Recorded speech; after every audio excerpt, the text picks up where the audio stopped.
আসসালামু আলাইকুম প্রিয় দর্শক, অন্যমঞ্চের আলাপ চাইতে আপনাদের সকলকে আমন্ত্রণ জানাচ্ছি। এই মুহূর্তে আপনাদের সামনে কথা বলতে এসেছি বিশ্ব মিডিয়ায় শেখ হাসিনার তাৎপর্যপূর্ণ সাক্ষাৎকার, বিশ্বে তোলপাড়, ইউনূসের কাঁপন। শেখ হাসিনা বলছেন যে আওয়ামী লীগের অংশগ্রহণ ছাড়া নির্বাচন করলে ভোট বর্জন। এই প্রসঙ্গগুলো নিয়ে আপনাদের সামনে কথা বলতে চাই। আপনারা জানেন যে গতকালকে শেখ হাসিনার গুরুত্বপূর্ণ সাক্ষাৎকার প্রকাশিত হয়েছে। রয়টার্স, ইন্ডিপেন্ডেন্ট, এপি সহ পৃথিবীর প্রেস্টিজিয়াস গণমাধ্যমের সাক্ষাৎকার প্রকাশিত হবার পরে বিশ্ব মিডিয়ায় এটি নিয়ে রীতিমতো গতকালকে থেকে চর্চা হচ্ছে। ভারতের তো সবকটা গণমাধ্যমে এই সাক্ষাৎকারগুলো নিয়ে নানা রকম বিচার বিশ্লেষণ করা হচ্ছে। সাক্ষাৎকারে শেখ হাসিনা একটি খুব গুরুত্বপূর্ণ কথা বলেছেন যে আওয়ামী লীগের অংশগ্রহণ ছাড়া নির্বাচন করলে ভোট বর্জন। বাংলাদেশের এক বড় অংশ জুড়ে আর এই মুহূর্তে এই ক্রান্তিকালে আওয়ামী লীগের অংশগ্রহণ বা আওয়ামী লীগের সমর্থক 50%-এর উপরে ছাড়া কম হবে না। সেই 50%-এর উপরে যদি মানুষ নির্বাচনে ভোট না দেয়, নির্বাচনে অংশগ্রহণ না করে, ভোট কেন্দ্রে না যায়, তাহলে বাংলাদেশে সেই নির্বাচনটি কেমন হতে পারে আপনি চিন্তা করুন। আপনাদের মনে আছে নিশ্চয়ই 1996 সালের 15ই ফেব্রুয়ারি সেই সময়ের বিএনপি একটি সাজানো গোছানো পাতানো নির্বাচন করেছিল। সেই নির্বাচনটির মেয়াদ কদিন হয়েছিল আপনাদের নিশ্চয়ই মনে আছে। এরা কি সেই পথে এগোবে? একটা 15 দিন 1 মাসের সরকারের পথে যদি এগোয় তাহলে তারা তাদের হিসাব তারা বুঝবে। কিন্তু বাংলাদেশে বাস্তবতা হলো আওয়ামী লীগ ছাড়া আগামী নির্বাচন অনুষ্ঠিত হবে না। সেটি শেখ হাসিনা গতকাল প্রকাশিত রয়টার্সের সাক্ষাৎকারে আরেকবার অত্যন্ত দৃঢ়তার সাথে তিনি কথা বলেছেন এবং একই সাথে তিনি ভোট বর্জন করবার কথা বলেছেন এবং আওয়ামী লীগ বিশেষ কাউকে ভোট দিতে বলবে না। আওয়ামী লীগের অংশগ্রহণ নেই। আওয়ামী লীগ একটা রাজনৈতিক দল, রাজনীতি করে কি কারণে? ভোটে অংশগ্রহণ করবার জন্য এবং ভোটের মাধ্যমে ক্ষমতায় যাবার জন্য। সেই ভোটে যদি অংশগ্রহণ না করতে পারে তাহলে আওয়ামী লীগ কাউকে সমর্থন দেওয়া বা কাউকে ভোট দেওয়া এটি প্রশ্নই আসে না। অত্যন্ত দৃঢ়তার সাথে নির্বাসিত প্রধানমন্ত্রী শেখ হাসিনা একথা বলেছেন। তাকে নির্বাসিত প্রধানমন্ত্রী বলতে চায়, তিনি বাংলাদেশের প্রধানমন্ত্রী এখনো পর্যন্ত, কারণ তিনি পদত্যাগ করেননি।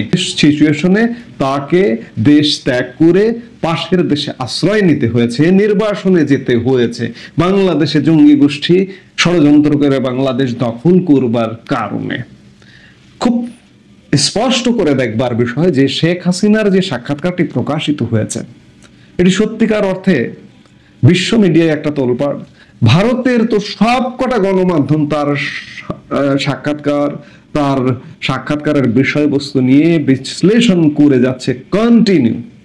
এবং শেখ হাসিনা প্রায় 15 মাস পর বিশ্ব মিডিয়ায় হাজির হলেন। কদিন আগে তার পুত্র সজীব অজয় জয় এপিতে একটা সাক্ষাৎকার দিয়েছেন, মাত্র সপ্তাহখানেক আগে। 1 সপ্তাহ পরে এলেন শেখ হাসিনা। আওয়ামী লীগ কর্মে ফিরছে, এটি তার প্রকৃষ্ট উদাহরণ। বিশ্বব্যাপী বিশ্ব জনমত গঠনে ইতিমধ্যে দৃষ্টি আকর্ষণ করবার সব প্রচেষ্টা শুরু হয়ে গেছে। আজকে ইউনূস শিবিরে, আজকে ইউনূস সরকারে কাঁপন ধরেছে। দেখুন, শেখ হাসিনা এক সাক্ষাৎকারে যে মিডিয়া কাভারেজ পেলেন, সেই মিডিয়া কাভারেজ নোবেলম্যান ইউনূস, ক্ষমতাসীন ইউনূস, ক্ষমতার মসনদে থাকা ইউনূস 15 মাসেও এমন মিডিয়া কাভারেজ পায়নি। বাংলাদেশের গণমাধ্যমে শেখ হাসিনাকে নিষিদ্ধ করে রাখা হয়েছে। শেখ হাসিনার সংবাদ, শেখ হাসিনার খবর প্রকাশ করা যাবে না এমনটা বলা হয়েছে। সেই বিচারে শেখ হাসিনাকে বিশ্ব যে কাভারেজ দিয়েছে বা দিচ্ছে, শেখ হাসিনা যে কতটা গুরুত্বপূর্ণ এটি আরেকবার প্রমাণিত হলো। এবং এই গুরুত্বের মাধ্যমে এটি নিশ্চিত করলেন শেখ হাসিনা বিশ্ব মিডিয়ায় যে তিনি বা তার দল এই অবস্থায় নির্বাচন হলে নির্বাচনে তারা অংশগ্রহণ করবে না। আওয়ামী লীগ যদি নির্বাচনে অংশগ্রহণ না করে সেই নির্বাচন আসলে বৈধ হবে না।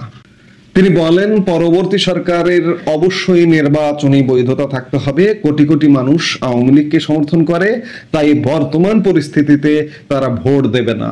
আপনি যদি একটি কার্যকর রাজনৈতিক ব্যবস্থা চান তাহলে কোটি কোটি মানুষকে ভোট দান থেকে বঞ্চিত করতে পারেন না। অর্থাৎ শেখ হাসিনার একদম ক্লিয়ার এবং দৃঢ় মেসেজ যে আওয়ামী লীগ ছাড়া তোমরা যে নির্বাচন করতে চাইছো সে নির্বাচন আমরা মানি না, মানব না, এবং এর যে ফল হবে এর ফল তোমাদের ভোগ করতে হবে, ভুগতে হবে। এটি হচ্ছে আওয়ামী লীগের দৃঢ়তা। সামনে আরো অনেক বেশি দৃঢ় কর্মকাণ্ড নিয়ে আসছে, যে ঝড় যে আসছে এই ঝড়ের আলামত গতকালকে রয়টার্সে সাক্ষাৎকার, ইন্ডিপেন্ডেন্টের সাক্ষাৎকার, এএফপিতে সাক্ষাৎকার, এবং সেই সাক্ষাৎকারের ধারাবাহিকতায় বিশ্ব মিডিয়ায় তার সাক্ষাৎকার নিয়ে বিশ্লেষণ হচ্ছে। এবং ভারতীয় এমন কোনো প্রেস্টিজিয়াস গণমাধ্যম নেই যে গণমাধ্যমে শেখ হাসিনার সাক্ষাৎকার নিয়ে বিশ্লেষণ হচ্ছে। তাহলে কতটা গুরুত্বপূর্ণ এই সাক্ষাৎকারটি, কিংবা শেখ হাসিনা বাংলাদেশের রাজনীতিতে কতটা গুরুত্বপূর্ণ একবার চিন্তা করে দেখুন। আজকে শেখ হাসিনা বাংলাদেশে বিচারের সম্মুখীন হচ্ছে, অবৈধ বিচারের। আজকে শেখ হাসিনাকে বাংলাদেশে প্রশ্নবিদ্ধ করা হচ্ছে। সেই প্রশ্নবিদ্ধ শেখ হাসিনা, সেই যাকে ফ্যাসিস্ট বলা হচ্ছে, এক ফ্যাসিস্ট, ইউনুস ফ্যাসিস্ট, একজন বাংলাদেশের 55 বছরের ইতিহাসের শ্রেষ্ঠ রাষ্ট্রনায়ককে ফ্যাসিস্ট বলছেন, যাকে প্রশ্নবিদ্ধ করা হচ্ছে, যাকে বিতর্কিত করা হচ্ছে, তাকে বিশ্ব মিডিয়া কতটা গুরুত্ব দিচ্ছে একবার চিন্তা করুন। এই জন্যই শেখ হাসিনাই বাংলাদেশে গুরুত্বপূর্ণ, শেখ হাসিনাই আগামীর বাংলাদেশের নেতা, শেখ হাসিনাই আগামী বাংলাদেশের সরকার প্রধান। সেটি গতকালকের বিশ্ব মিডিয়ার নড়াচড়া, বিশ্ব মিডিয়ার সাক্ষাৎকার আরেকবার প্রমাণ করে দিয়ে গেল। সামনে নিশ্চয়ই আমরা আরো অনেক কিছু দেখব, এবং ইউনূস সরকারের ভিত কাঁপন ধরবে, কাঁপন ধরেছে ইতিমধ্যে, আরো বেশি কাঁপন ধরবে, আমরা সেটি দেখতে পাচ্ছি। বিদায় ইউনূস। এবং শুধু বিদায় হলে তো হবে না, এই যে 15 মাসে যে অন্যায়, অনাচার, নানা রকম অনিয়ম, এর বিচার হতে হবে। শেখ হাসিনা তার বিভিন্ন অনলাইনে বক্তব্য বলেছেন যে ইউনূসের হাতে হাতকড়া পরাবেন, মাজায় দড়ি পরাবেন। আমরা সেই সন্ধিক্ষণ দেখবার অপেক্ষায় আছি বাংলাদেশের মানুষ। ইউনূসের প্রতি আমাদের রাগ বিরাগ ভাজন ব্যক্তিগতভাবে না, আজকে আমার দেশের ক্ষতি করলেন, এর বিচার হতে হবে। আমরা বাংলাদেশের আপামর জনসাধারণ বিচার চাই ইউনূসের, এবং এই বিচারটা একমাত্র শেখ হাসিনাই করতে পারেন। এই জন্যই শেখ হাসিনাকে প্রয়োজন। এই মুহূর্তে বাংলাদেশে যে প্রচলিত রাজনৈতিক দলগুলো আছে তারা সেফ এক্সিট দিয়ে দেবে ইউনূসকে। ক্ষতি করবেন, সেফ এক্সিট চাইবেন, সেফ এক্সিট নিয়ে চলে যাবেন, তা যেন না হয়। আল্লাহর কাছে একান্তভাবে প্রার্থনা করি, আজকে বাংলাদেশের জীবন বের করে দিয়েছে সেই জালিম, সেই দুষ্ট চক্র যেন শাস্তির আওতায় আসে, আমরা সেটাই প্রত্যাশা করব। এই মুহূর্তে এ পর্যন্তই। সবাই বাংলাদেশের রাজনীতি নতুন এক দিক নিচ্ছে। একদিকে জুলাই সনদ, অন্যদিকে জাতীয় নির্বাচন। কিন্তু প্রশ্ন হচ্ছে, জাতীয় নির্বাচন কি সত্যি ফেব্রুয়ারিতে হবে, নাকি গণভোটের নামে নতুন এক রাজনৈতিক কৌশল ঢেকে দিচ্ছে সেই সময়সীমা? আজকের এই বিশ্লেষণে আমরা খুঁজে দেখব জামাত কেন নির্বাচন পেছানোর ইঙ্গিত দিচ্ছে, এনসিপি কেন গণভোটকে আগে চায়, আর বিএনপি কেন এটাকে দেখছে অন্তর্বর্তী সরকারের ফাঁদ হিসেবে। শেষে জানব ডক্টর মোহাম্মদ ইউনূস কি সত্যি রাজনৈতিক প্রতিশ্রুতি ভাঙছেন।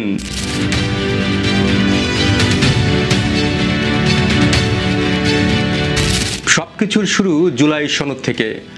গণ অভ্যুত্থানের পর দেশের রাজনীতি যখন বিভক্ত, তখন অন্তর্বর্তী সরকার প্রতিশ্রুতি দিয়েছিল নতুন বাংলাদেশ, সংস্কার, ঐক্যমত্য আর স্বচ্ছ রাজনীতির।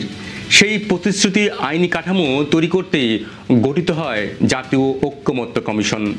মাসের পর মাস আলাপ আলোচনার পর কমিশন এখন প্রধান উপদেষ্টা ডক্টর মোহাম্মদ ইউনূসের হাতে তুলে দিয়েছে সুপারিশমালা, যার কেন্দ্রবিন্দুতে আছে গণভোট।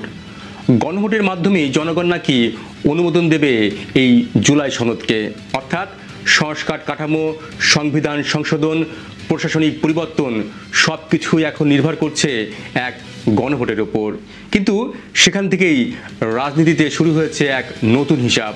29 অক্টোবর ঢাকায় জামাতে ইসলামীর কেন্দ্রীয় কার্যালয়ে কমনওয়েলথ প্রতিনিধি দলের সঙ্গে বৈঠক শেষে দলটির নায়েবে আমির আব্দুল্লাহ মোহাম্মদ তাহের যা বললেন তা যেন রাজনৈতিক মাঠে এক ভূমিকম্প তৈরি করল। তিনি বললেন, যদি কোনো কারণে জাতীয় নির্বাচন সঠিক সময়ে নাও হতে পারে, তখনও তো জুলাই সনদ পাশ করতে হবে। তাহেরের যুক্তি স্পষ্ট, জুলাই সনদ হলো সংস্কারের বিষয়, আর জাতীয় নির্বাচন হলো ক্ষমতার প্রশ্ন। দুটো একসাথে করা যায় না। তিনি বললেন, জাতীয় নির্বাচনের পূর্বে গণভোটই সঠিক সিদ্ধান্ত। আগে গণভোট দিতে হবে, তারপর নির্বাচন। এই বক্তব্য একাধিক ইঙ্গিত দিচ্ছে। প্রথমত, জামাত এখনই নির্বাচন নয়, সনদের বৈধতা প্রতিষ্ঠাকে অগ্রাধিকার দিচ্ছে। দ্বিতীয়ত, তারা নির্বাচনের সময়সীমা পেছানোর রাজনৈতিক যুক্তি তৈরি করছে, যা ফেব্রুয়ারি নির্বাচনকে অনিশ্চয়তার দিকে ঠেলে দিতে পারে। তাহের আরও বলেন, জুলাই সনদ জাতীয় জীবনের পরিবর্তনের গুরুত্বপূর্ণ দলিল। 55 বছরে এই পরিবর্তনের সুযোগ হয়নি। অর্থাৎ জামাত চায় আগে জনগণের মাধ্যমে সংস্কারের বৈধতা পাক সরকার, তারপর নির্বাচনের মাধ্যমে ক্ষমতার লড়াই হোক। কিন্তু প্রশ্ন হলো, এই অবস্থান কি নিছক রাজনৈতিক কৌশল, নাকি গণভোটের মাধ্যমে জামাত তাদের নতুন পথ খুঁজছে? জামাতের পরপরই জাতীয় নাগরিক পার্টি এনসিপি তাদের অবস্থান স্পষ্ট করল। 29 অক্টোবর দলটির মুখ্য সমন্বয়ক নাসির উদ্দিন পাটোয়ারি এক সংবাদ সম্মেলনে বললেন, গণভোটের পর যখন বাংলাদেশে একটি নির্বাচন অনুষ্ঠিত হবে, সেই নির্বাচনের মধ্য দিয়েই গঠিত হবে রিফর্ম অ্যাসেম্বলি। অর্থাৎ এনসিপি সরাসরি বলছে নির্বাচনের আগে গণভোট হবেই। এনসিপির অবস্থান আরও গুরুত্বপূর্ণ, কারণ এই দলই অন্তর্বর্তী সরকারের অন্যতম সহযোগী এবং জুলাই সনদের প্রণেতা হিসেবে প্রভাবশালী। নাসির উদ্দিন বলেন, জুলাই সনদ স্রেফ রাজনৈতিক সমঝোতার দলিল নয়, এর আইনি ভিত্তি থাকতে হবে। তিনি আরও অভিযোগ করেন, গণভোট নিয়ে জামাত বিএনপি এক যুদ্ধ শুরু করেছে। এখানে এনসিপি নিজেদেরকে জনগণের প্রতিনিধি হিসেবে দাঁড় করাচ্ছে, আর বিরোধীদের দেখাচ্ছে বাধা সৃষ্টিকারী শক্তি হিসেবে। নাসির উদ্দিন বলেন, প্রধান উপদেষ্টা ডক্টর ইউনূস শহীদ মিনারে গিয়ে জুলাই সনদের আদেশে স্বাক্ষর করবেন। এ যেন প্রতীকীভাবে গণ অভ্যুত্থানের সরকারকে জনগণের সামনে বৈধতা দেওয়ার এক নাটকীয় উদ্যোগ। কিন্তু এনসিপির বক্তব্যের মধ্যে এক গভীর রাজনৈতিক বার্তা আছে। তারা চায় সংবিধান সংশোধনের বিল গণভোটের মাধ্যমে কার্যকর হোক, এবং নির্ধারিত সময়ের মধ্যে না হলে তা জনগণের সার্বভৌম অভিপ্রায় হিসেবে স্বয়ংক্রিয়ভাবে কার্যকর হবে। এটি আসলে একটি বাধ্যবাধকতার ফর্মুলা।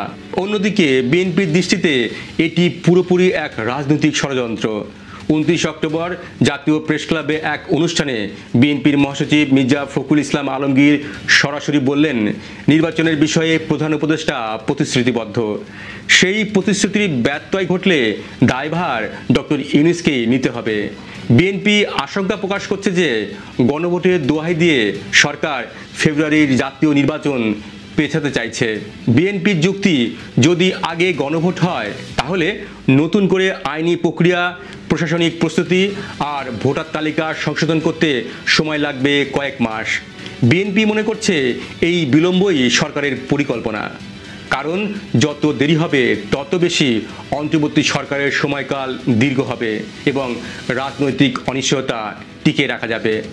ফখরুল ইসলাম আরও অভিযোগ করলেন, ঐকমত্য কমিশনের প্রতিবেদনে বিএনপির নোট অফ ডিসেন্ট বাদ দেওয়া হয়েছে।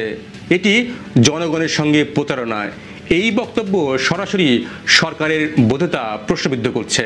এখন বাংলাদেশের রাজনীতির টেবিলে তিনটি পক্ষ এবং তিনটি ভিন্ন স্বার্থ। এক, জামাত চায় নির্বাচন পিছিয়ে আগে গণভোট, যাতে সংস্কার কাঠামোতে রাজনৈতিক সুবিধা পায়। এটি তাদের জন্য বেঁচে থাকার প্রশ্ন। দুই, এনসিপি চায় গণভোটের মাধ্যমে সরকার ও সনদের আইনি ভিত্তি নিশ্চিত করতে। তাদের কৌশল হলো প্রথমে আইনি স্বীকৃতি, তারপর নির্বাচনের বৈধতা। তিন, বিএনপি চায় আগে নির্বাচন পরে সংস্কার, কারণ গণভোট মানে সরকারকে আরও সময় দেওয়া। এই ত্রিমুখী কৌশলেই এখন বাংলাদেশের রাজনীতির সবচেয়ে বড় টানাপোড়েন। অন্তর্বর্তী সরকারের ঘোষণা মতে জাতীয় নির্বাচন হওয়ার কথা আগামী ফেব্রুয়ারিতে, কিন্তু বাস্তবতা বলছে গণভোট আয়োজনের জন্য সময় লাগতে পারে কমপক্ষে 60 থেকে 90 দিন। এর মধ্যে ভোটার তালিকা হালনাগাদ, প্রস্তাবিত বিল তৈরি, গণপ্রচার সবকিছুই সময় সাপেক্ষ। আর যদি গণভোট হয় নভেম্বরে বা ডিসেম্বরে, তার ফলাফল কার্যকর হতে আরও কয়েক সপ্তাহ লাগবে। অর্থাৎ ফেব্রুয়ারিতে নির্বাচন আয়োজন করা তখন প্রায় অসম্ভব। আর ফেব্রুয়ারিতে নির্বাচন না হলে রমজান মাস, ঈদুল ফিতর, স্কুলের পরীক্ষা, ঈদুল আজহা এবং বন্যার কারণে নভেম্বর ডিসেম্বরের আগে নির্বাচন করা আরও অসম্ভব হয়ে যাবে। বিএনপির ভয় এখানেই, যদি সরকার বলে আইনি প্রস্তুতি শেষ হয়নি, তাহলে নির্বাচন আবার পিছিয়ে যাবে। আর শেষ সময় পর্যন্ত অন্তর্বর্তী সরকারই থেকে যাবে ক্ষমতায়, যার ফলে রাজনৈতিক ভারসাম্য সম্পূর্ণ পাল্টে যাবে। এখন প্রশ্ন, এটি কি সত্যি সংস্কারের পথ, নাকি নির্বাচন বিলম্বিত করার একটি পরিকল্পিত কৌশল? বিশ্লেষকরা বলছেন, জুলাই সনদকে সামনে রেখে অন্তর্বর্তী সরকার এমন এক রাজনৈতিক আবহ তৈরি করেছে যেখানে নির্বাচন পেছানোকে জনগণের ইচ্ছা বলে প্রচার করা সম্ভব। গণভোট যদি হয় তাহলে সেটা গণতান্ত্রিক পদক্ষেপ হিসেবে উপস্থাপন করা যাবে, যদিও এর পেছনে উদ্দেশ্য হতে পারে রাজনৈতিক সময় কেনা। অন্যদিকে জামাত ও এনসিপির অবস্থানও এই সময় কেনার রাজনীতিকে সহায়তা করছে, কারণ তারা জানে এই সময়টাই তাদের জন্য সবচেয়ে বেশি প্রয়োজন। প্রধান উপদেষ্টা ডক্টর ইউনূস এখন এক কঠিন সংকটে। একদিকে ঐকমত্য কমিশনের সুপারিশে গণভোটের আইনি বাধ্যবাধকতা তৈরি হচ্ছে, অন্যদিকে বিএনপি চাপ দিচ্ছে প্রতিশ্রুত সময়ের মধ্যে নির্বাচন আয়োজনের। যদি তিনি গণভোটে সম্মতি দেন তাহলে তারা বলবে নির্বাচন বিলম্বিত করছেন, আর যদি গণভোট স্থগিত করেন তাহলে জামাত এনসিপি বলবে তিনি সংস্কার প্রতিশ্রুতি ভঙ্গ করেছেন। অর্থাৎ ডক্টর ইউনূস এখন এক দ্বিমুখী চাপের মধ্যে। একটি ভুল পদক্ষেপ তার নেতৃত্বের বিশ্বাসযোগ্যতাকেই প্রশ্নবিদ্ধ করতে পারে। যদি গণভোট বিলম্বিত হয়, আইনি কাঠামো তৈরির অজুহাতে সরকার সময় নেয়, তাহলে নির্বাচন ফেব্রুয়ারিতে নাও হতে পারে। আর যদি রাজনৈতিক অস্থিরতা বাড়ে, বিএনপি রাস্তায় নামে, তখন অস্থিতিশীলতার কারণে নির্বাচন স্থগিত করা হতে পারে। বর্তমানে সবচেয়ে সম্ভাব্য কারণ হলো দ্বিতীয়টি, অর্থাৎ ফেব্রুয়ারি নির্বাচন আর নির্ধারিত সময়ের মধ্যে না হওয়ার আশঙ্কাই বেশি। বাংলাদেশের রাজনীতি সবসময় চমকের। এখানে প্রতিটি সিদ্ধান্তের পেছনে থাকে একাধিক অর্থ। গণভোট এখন সেই নতুন রাজনৈতিক কোডওয়ার্ড। জামাত চায় বর্তমান সরকারের সময়টা আরও দীর্ঘ হোক, এনসিপি চায় সংস্কারের স্বীকৃতি, আর বিএনপি চায় দ্রুত নির্বাচন। কিন্তু সবশেষে সিদ্ধান্ত ডক্টর ইউনূসের হাতে। তিনি কি প্রতিশ্রুতি রাখবেন, নাকি সময়ের দাবিতে নতুন কিছু ঘোষণা করবেন? একদিকে সংস্কার, অন্যদিকে নির্বাচন, দুটোর ভারসাম্য রক্ষা করাই এখন বাংলাদেশের সবচেয়ে বড় রাজনৈতিক চ্যালেঞ্জ। আর যদি সত্যি ফেব্রুয়ারিতে নির্বাচন না হয়, তাহলে বাংলাদেশের রাজনীতি হয়তো ঢুকবে এক নতুন অজানা অধ্যায়ে। আগে গণভোট না নির্বাচন, বাংলাদেশের ভবিষ্যৎ এখন একটা প্রশ্নের উপর নির্ভর করছে। কে দেবে শেষ সিদ্ধান্ত, জনগণ না অন্তর্বর্তী সরকার? জানান আপনার মতামত। ভিডিওটি শেয়ার করুন, লাইক দিন, আর সম্ভব হলে আমাদের চ্যানেলটি সাবস্ক্রাইব করুন।